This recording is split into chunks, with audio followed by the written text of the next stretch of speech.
สวัสดีและก็สบายดีทุกคนพบกับทวิชัยมื้อนี้เฮาก็จะมาถางป่าเนาะทุกคนถางกิ่งไม้หรือถาง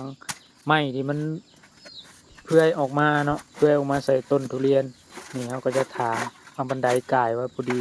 พันลงกับพอดีมันติดเนาะทุกคนก็เลยมาดึงออกเฮาก็มาต่อในซุ้มที่สองนี่เพื่อยออกมาติดต้นทุเรียนเลยเนาะเฮาต้องจำเป็นต้องได้ตัดออกนะเพราะว่ากระรอกลายเนาะแถวนี้ ขึ้นไปหานลงแล้วก็พันลงเนาะทุกคนนี่